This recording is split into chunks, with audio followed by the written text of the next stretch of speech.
Welcome back to my channel. I am so excited about the video I'm going to show you today. I love the color so much. When it popped up on my Pinterest feed, you know how I am. I had to add it to my very long list of 3D bouquets I want to recreate.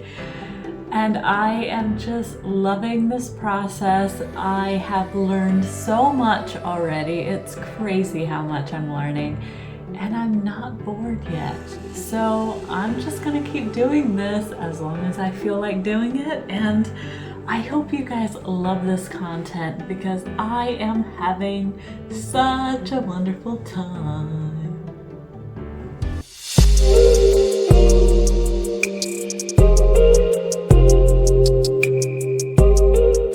So before I actually start piping the flowers, I needed to decide what flowers I was making and what size they were going to be, because I really was concerned that I wouldn't have enough space on my canvas if I didn't choose my shapes and sizes very, very carefully. So I figured out this really cool trick where I just cut acetate and I put lines on it, and then I just freehand draw where I think everything should go. And then after that, I broke down everything, every flower that I needed specifically from the bouquet, and I wrote it down so I could have a little checklist. But I still wanted to be a little extra technical about this, so I ended up tracing every flower and every size onto another piece of acetate, which I then piped onto. And I've just recently discovered this new way of staying super organized, and I don't know if I'll stick with it forever, and that's kind of the thing about my art process. I do tend to flow with it and kind of grow and change as time goes on. But it was really fun to play around with it. So first we're gonna get started with this beautiful dahlia. And you can see it's got a little bit of a blue tint on the edges of the petals. And those are going to be added later. First we're just gonna get started with a beautiful white, and then when it's dry I can actually add extra colors. So then next we're just going to start with a beautiful Shasta daisy, and what I really liked about these is that they're kind of imperfect. They look a little bit like they stick out in every direction. So I was trying to create that, but I didn't really end up liking the first flower.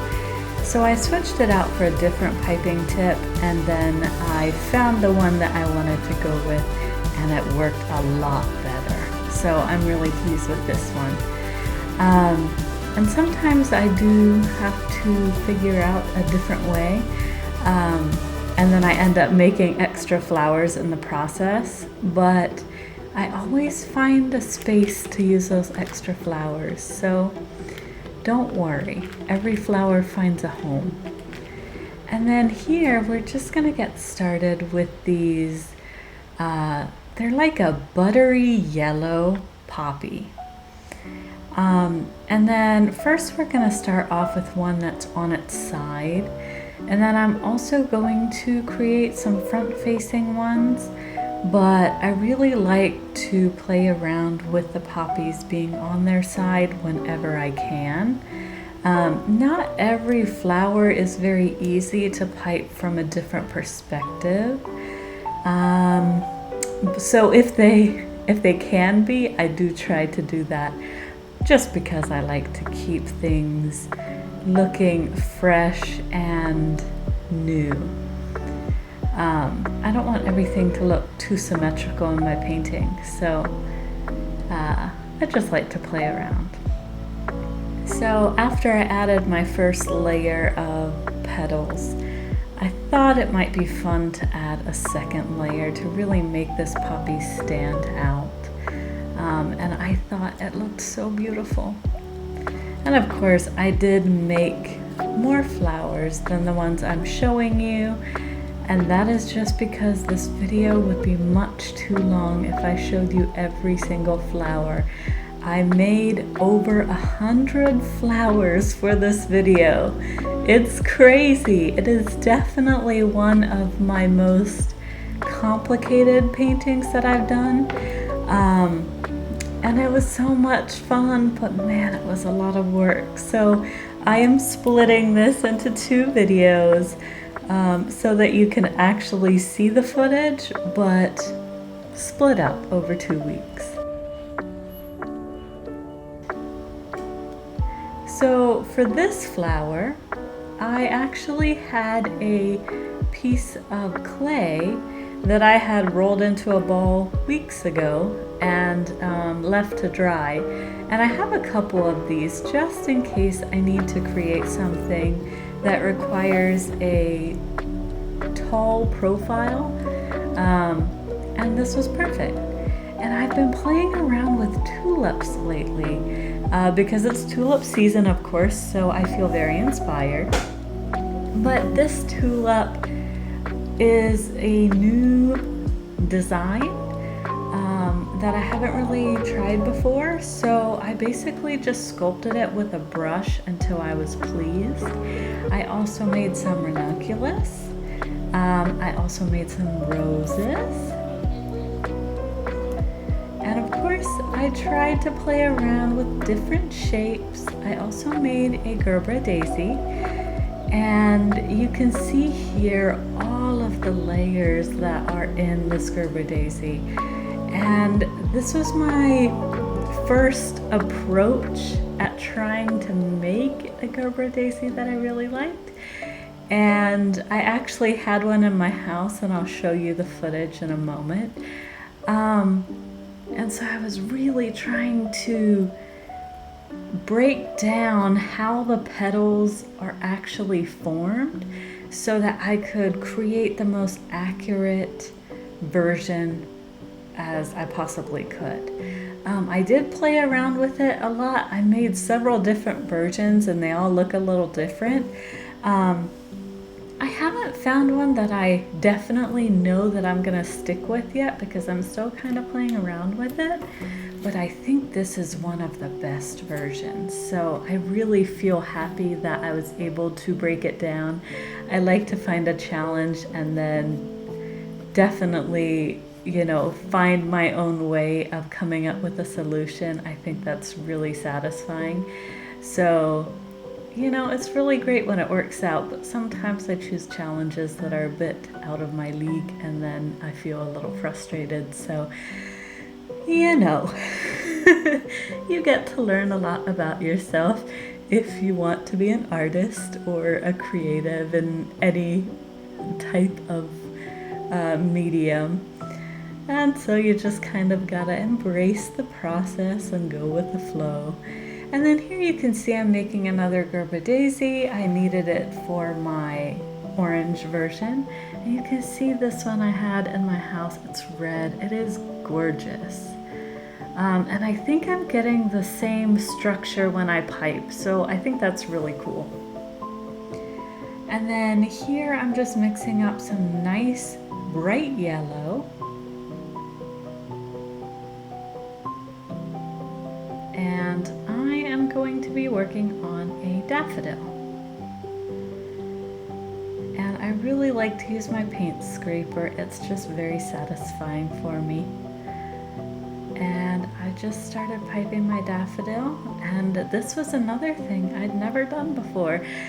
And that's part of the reason I started this series of doing bouquet recreations. It's because I was previously not really doing flowers that I was too intimidated by unless I was in the mood. And then I was like, you know, maybe I should embark on a journey that will surely bring me challenges, but also be very rewarding. And so that is what I've been doing, and it has indeed been challenging and rewarding. So it's really fun, and I definitely encourage you guys to find something that is so exciting, because this has just been so exciting. Like some nights I just have trouble sleeping because I'm so excited to do my work. Um, so I think it definitely needs to have a certain element of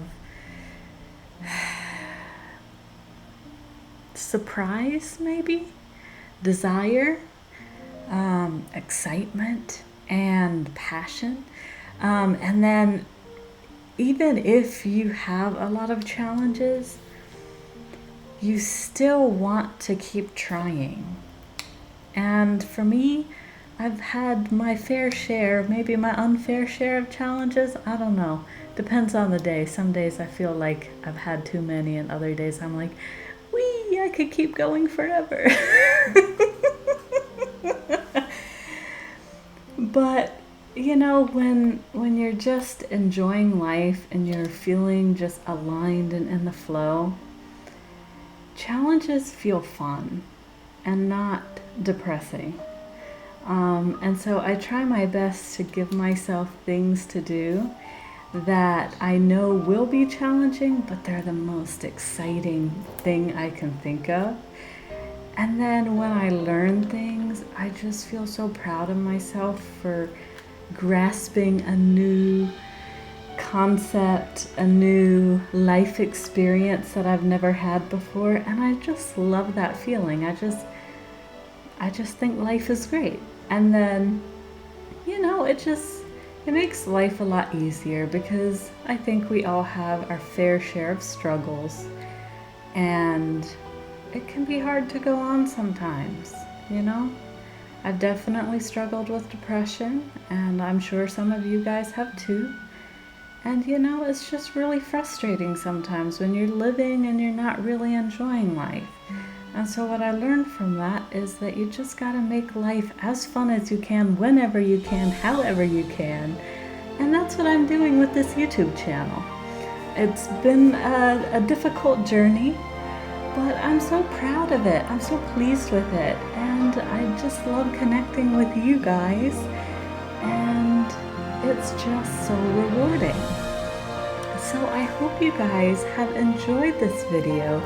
Please like this video, subscribe to my channel, and look, this is what the artwork looks like. So come back next week to watch how I put this thing together. I love you guys so much. Thank you for your support. Have a wonderful day. Bye.